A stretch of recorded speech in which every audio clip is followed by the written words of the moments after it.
Hello साथियों, स्वागत है मेरे चैनल विद्या एजुकेशन क्लासेस पर।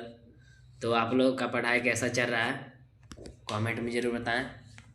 तो दोस्तों, आज की क्लास में हम लेकर आए हैं आप सभी के लिए हिस्ट्री के चैप्टर 1 यूरोप में राष्ट्रवाद का उदय का 30 मोस्ट वायरल ऑब्जेक्टिव क्वेश्चन। और साथियों, अगर मेरा वीडियो पसंद आया तो लाइक एंड सब्सक्राइब जरूर करें और कमेंट में ज़रूर बताएं कि आज का क्लास कैसा लगा। तो दोस्तों, बिना समय गवाए हुए आज क्लास को हम लोग शुरू करते हैं और देखते हैं प्रश्न संख्या 1 की ओर। तो दोस्तों, प्रश्न संख्या 1 आता है कि फ्रांसीसी क्रांति कब हुई थी। दोस्तों, प्रश्न संख्या 1 क्या कहता है कि फ्रांसीसी क्रांति कब हुई थी। तो हम लोग जानते हैं कि फ्रांसीसी क्रांति 1789 ईस्वी में हुई थी, इसलिए हम लोग का राइट आंसर बी हो जाएगा। चलते हैं नेक्स्ट क्वेश्चन की ओर। क्वेश्चन नंबर 2 कहता है कि नेपोलियन किस देश का शासक था। क्या कहता है दोस्तों, क्वेश्चन नंबर 2 कि नेपोलियन किस देश का शासक था। हम लोग जानते हैं कि नेपोलियन फ्रांस का शासक था, इसलिए हम लोग का राइट आंसर बी हो जाएगा। चलते हैं नेक्स्ट क्वेश्चन की ओर।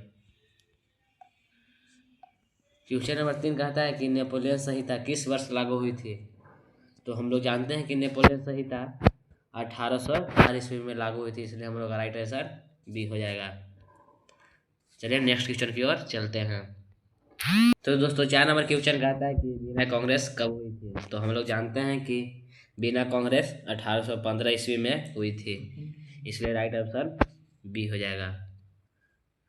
5 नंबर। तो दोस्तों, 5 नंबर क्वेश्चन कहता है कि बीना कांग्रेस का अध्यक्ष किसने की। क्या कहता है दोस्तों, 5 नंबर क्वेश्चन बिना कांग्रेस की अध्यक्षता किसने की।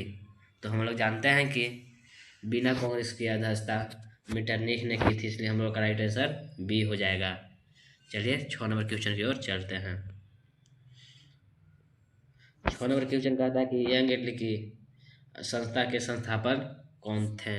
तो हम लोग जानते हैं कि यंग इटली संस्था के संस्थापक मेंजनी थे, इसलिए हम लोग का राइट आंसर बी हो जाएगा।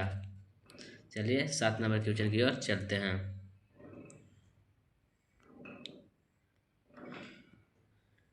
यहाँ पे थोड़ा सा कट गया है दोस्तों, इसके लिए हम सॉरी मांगते हैं आप लोगों से। तो ये देखते हैं 7 नंबर क्वेश्चन क्या कहता है। इटली के एकीकरण का जनक किसे कहा जाता है। तो हम लोग जानते हैं कि इटली के एकीकरण का जनक मेजनी को ही कहा जाता है, इसलिए हम लोग का राइट आंसर बी हो जाएगा। चलिए 8 नंबर क्वेश्चन की ओर चलते हैं।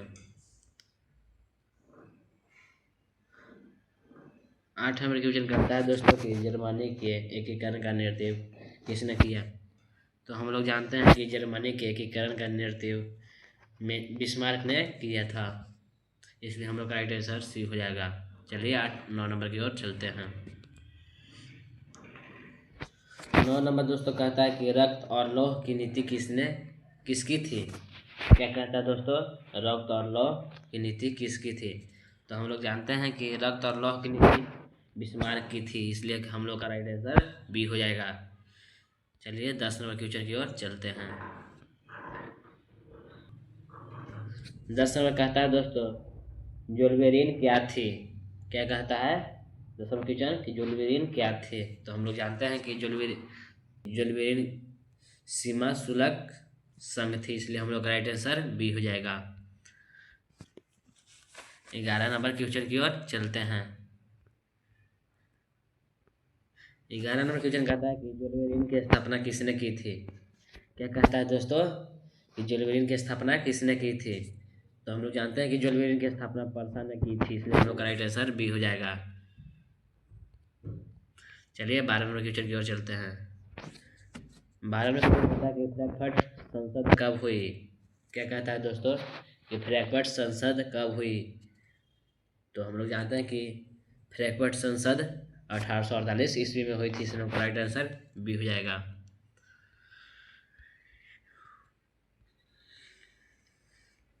13 नंबर दोस्तों कहता है कि फ्रैंकफर्ट संसद कहाँ हुई थी। तो हम लोग जानते हैं कि फ्रैंकफर्ट संसद सेंट पॉल चर्च में हुई थी, इसलिए हम लोग का राइट आंसर बी हो जाएगा। चलिए 14 नंबर क्वेश्चन की ओर चलते हैं। 14 नंबर क्वेश्चन कहता है कि इटली के एकीकरण कब हुआ। तो हम लोग जानते हैं कि इटली का एकीकरण 1871 ईस्वी में हुआ था, इसलिए हम लोग का राइट आंसर सी हो जाएगा। चलिए 15 नंबर क्वेश्चन की ओर चलते हैं। 15 नंबर क्वेश्चन कहता है कि जर्मनी का एकीकरण कब हुआ। तो हम लोग जानते हैं कि जर्मनी का एकीकरण 1871 ईस्वी में हुआ था, इसलिए हम लोग का राइट आंसर बी हो जाएगा। 16 नंबर क्वेश्चन कहता है दोस्तों कि नेपोलियन की अंतिम हार कहाँ हुई। तो हम लोग जानते हैं कि नेपोलियन की अंतिम हार वाटरलू के युद्ध में हुई थी, इसलिए हम लोग का राइट आंसर बी हो जाएगा। 17 नंबर क्वेश्चन कहता है दोस्तों कि वाटरलू का युद्ध कब हुआ था। क्या कहता है दोस्तों 17 नंबर क्वेश्चन कि वाटरलू का युद्ध कब हुआ था। तो हम लोग जानते हैं कि वाटरलू का युद्ध 1815 ईस्वी में हुआ था, इसलिए हम लोग का राइट आंसर बी हो जाएगा। 18 नंबर क्वेश्चन कहता है कि दोस्तों किला पैट्री का अर्थ है। क्या कहता है दोस्तों 18 नंबर क्वेश्चन किला पैट्री का अर्थ है। तो हम लोग जानते हैं किला पैट्री का अर्थ मातृभूमि होता है, इसलिए हम लोग का राइट आंसर बी हो जाएगा। चलिए 19 नंबर क्वेश्चन की ओर चलते हैं। 19 नंबर क्वेश्चन कहता है दोस्तों कि ले सिटोयन का अर्थ है। क्या कहता है दोस्तों 19 नंबर क्वेश्चन ले सिटोयन का अर्थ है। तो हम लोग जानते हैं कि ले सिटोयन का अर्थ नागरिक होता है, इसलिए हम लोग का राइट आंसर बी हो जाएगा। चलिए 20 नंबर क्वेश्चन की। तो 20 नंबर क्वेश्चन कहता है दोस्तों कि राष्ट्रवाद का प्रमुख प्रेरणा स्रोत क्या था। तो हम लोग जानते हैं कि राष्ट्रवाद का प्रमुख प्रेरणा स्रोत फ्रांसीसी क्रांति था, इसलिए हम लोग का राइट आंसर बी हो जाएगा। चलिए 21 नंबर क्वेश्चन की ओर चलते हैं। 21 नंबर क्वेश्चन कहता है कि कैबूर किस राज्य के प्रधानमंत्री थे। तो हम लोग जानते हैं कि कैबूर सर्दिनिया पिडमाउंट के प्रधानमंत्री थे, इसलिए हम लोग का राइट आंसर बी हो जाएगा। चलिए 22 नंबर क्वेश्चन की ओर चलते हैं। 22 नंबर क्वेश्चन कहता है दोस्तों कि गैरिबाल्डी किस सेना के नेता थे। क्या कहता है दोस्तों 22 नंबर क्वेश्चन गैरिबाल्डी किस सेना के नेता थे। तो हम लोग जानते हैं कि गैरिबाल्डी रेड शर्ट के सेना के नेता थे, इसलिए हम लोग राइट आंसर बी हो जाएगा। चलिए 23 नंबर क्वेश्चन की ओर चलते हैं। 23 नंबर दोस्तों कहता है क्वेश्चन कि फ्रेडरिक सोरियो कौन थे। क्या कहता है दोस्तों कि फ्रेडरिक सोरियो कौन थे। तो हम लोग जानते हैं कि फ्रेडरिक सोरियो चित्रकार थे, इसलिए हम लोग राइट आंसर बी हो जाएगा। 23 नंबर दोस्तों कहता है कि क्वेश्चन कहता है कि उदारवाद का प्रमुख उद्देश्य क्या था। क्या कहता है दोस्तों उदारवाद का मुख्य उद्देश्य क्या था। तो हम लोग जानते हैं कि उदारवाद का मुख्य उद्देश्य स्वतंत्रता और समानता था, इसलिए हम लोग का राइट आंसर बी हो जाएगा। चलिए नेक्स्ट क्वेश्चन की ओर चलते हैं। 25 नंबर क्वेश्चन कहता है दोस्तों कि 1848 की क्रांति किससे संबंधित थी। तो हम लोग जानते हैं कि 1848 की क्रांति उदारवाद और राष्ट्रवाद से संबंधित थी, इसलिए हम लोग का राइट आंसर बी हो जाएगा। चलिए 26 नंबर क्वेश्चन की ओर चलते हैं। 26 नंबर क्वेश्चन कहता है दोस्तों कि जर्मन साम्राज्य की घोषणा कहाँ हुई। तो हम लोग जानते हैं कि जर्मन साम्राज्य की घोषणा वर्साय में हुई थी, इसलिए हम लोग का राइट आंसर बी हो जाएगा। 27 नंबर क्वेश्चन कहता है दोस्तों कि जर्मन का प्रथम सम्राट कौन था। तो हम लोग जानते हैं कि जर्मन का प्रथम सम्राट विलियम प्रथम था, इसलिए हम लोग का राइट आंसर बी हो जाएगा। चलिए 28 नंबर क्वेश्चन की ओर चलते हैं। 28 नंबर क्वेश्चन कहता है दोस्तों कि हैब्सबर्ग साम्राज्य किस देश से संबंधित था। क्या कहता है दोस्तों हैब्सबर्ग साम्राज्य किस देश से संबंधित था। तो हम लोग जानते हैं कि हैब्सबर्ग साम्राज्य ऑस्ट्रिया देश से संबंधित था, इसलिए हम लोग का राइट आंसर बी हो जाएगा।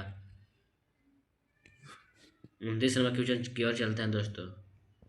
29 नंबर क्वेश्चन कहता है दोस्तों पोलैंड किसके अधीन था। क्या कहता है दोस्तों कि पोलैंड किसके अधीन था। तो हम लोग जानते हैं कि पोलैंड रूस के अधीन था, इसलिए हम लोग का राइट आंसर बी हो जाएगा। 30 नंबर क्वेश्चन कहता है दोस्तों कि यूनान के स्वतंत्रता किससे प्राप्त की। क्या कहता है दोस्तों यूनान ने स्वतंत्रता किससे प्राप्त की। तो हम लोग जानते हैं कि यूनान ने स्वतंत्रता दोस्तों कि यूनान ने स्वतंत्रता ऑटोमन साम्राज्य से प्राप्त की, इसलिए हम लोग का राइट आंसर बी हो जाएगा। अगर दोस्तों मेरा वीडियो पसंद आया हो तो लाइक एंड सब्सक्राइब जरूर करें और कमेंट में जरूर बताएं कि आज का क्लास कैसा लगा, और अपने दोस्तों के पास जरूर शेयर करें और एक सब्सक्राइब करना ना भूलें।